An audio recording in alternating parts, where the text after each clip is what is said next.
Saudara-saudari yang terkasih, kita jumpa lagi dalam Pelita Hati Diohanian Channel hari ini, Senin 28 April 2025, hari Senin pekan kedua Paskah.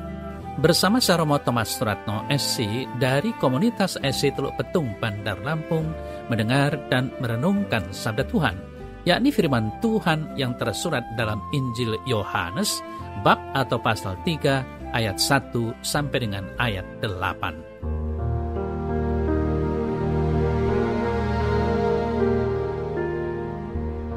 Ada seorang Farisi yang bernama Nikodemus. Ia seorang pemimpin agama Yahudi. Ia datang kepada Yesus pada waktu malam dan berkata, "Rabi, kami tahu bahwa engkau datang sebagai guru yang diutus Allah. Sebab tidak ada seorang pun yang dapat mengadakan tanda-tanda yang engkau adakan itu, jika Allah tidak menyertainya." Yesus menjawab katanya, "Aku berkata kepadamu, sesungguhnya jika seorang tidak dilahirkan kembali, ia tidak dapat melihat kerajaan Allah." Kata Nikodemus kepadanya, "Bagaimana mungkin seorang dilahirkan kalau ia sudah tua? Dapatkah ia masuk kembali ke dalam rahim ibunya dan dilahirkan lagi?" Jawab Yesus, "Aku berkata kepadamu, sesungguhnya jika seorang tidak dilahirkan dari air dan roh, ia tidak dapat masuk ke dalam kerajaan Allah. Apa yang dilahirkan dari daging adalah daging, dan apa yang dilahirkan dari roh adalah roh. Janganlah engkau heran, karena aku berkata kepadamu, kamu harus dilahirkan kembali. Angin bertiup kemana ia mau. Engkau mendengar bunyinya, tetapi engkau tidak tahu dari mana ia datang atau kemana ia pergi. Demikianlah halnya dengan tiap-tiap orang yang lahir dari roh."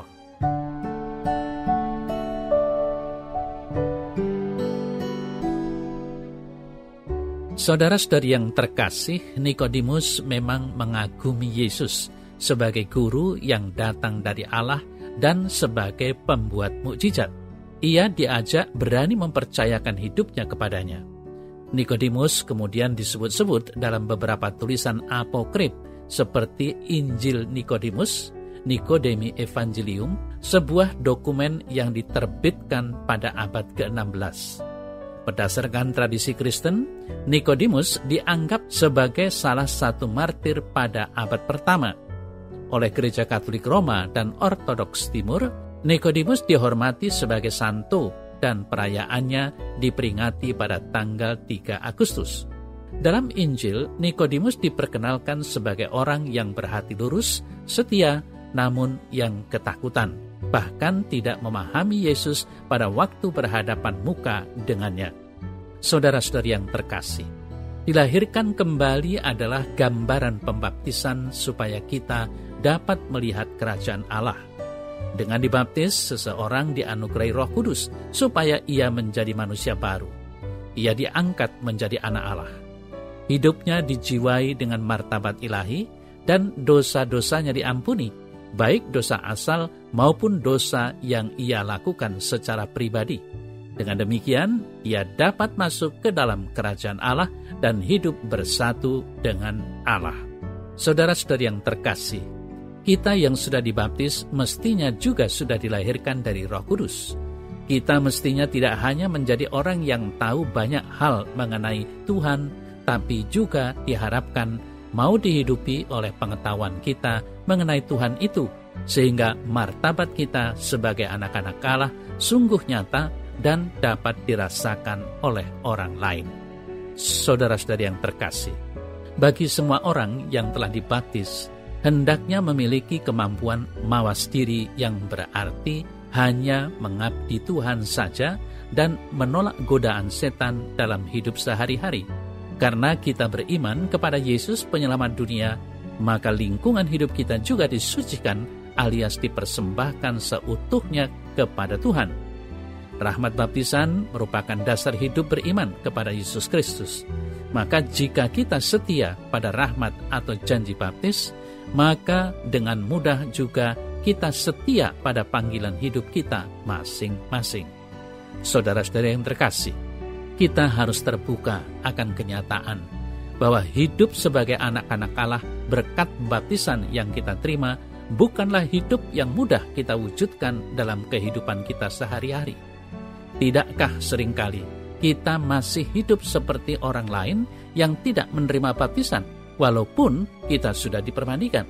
Hal ini menunjukkan bahwa dengan baptisan bukanlah sesuatu yang otomatis mengubah hidup kita menjadi baik, melainkan kekudusan yang telah kita terima dalam baptisan harus diusahakan dan diperjuangkan untuk tetap kudus dari hari ke hari.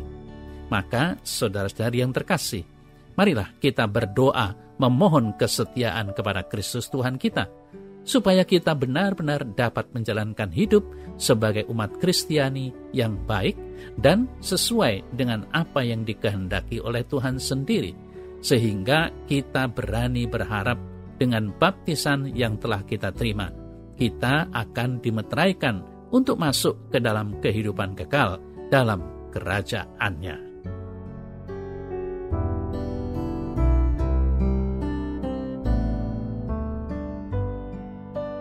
Dalam nama Bapa dan Putra dan Roh Kudus. Amin. Ya Tuhan Allah, aku telah lama dibaptis. Aku bersyukur atas baptisan itu. Namun aku sadar hidupku belum selalu mengungkapkan dan mewujudkan kehidupan Kristian yang sejati. Maka kuatkan dan mampukanlah aku untuk hidup dan menjadi orang yang sesuai dengan martabat baptisan, yakni sebagai anak-anak Allah. Amin. Semoga Allah yang Maha Kuasa memberkati saudara dalam nama Bapa dan Putra dan Roh Kudus. Amin.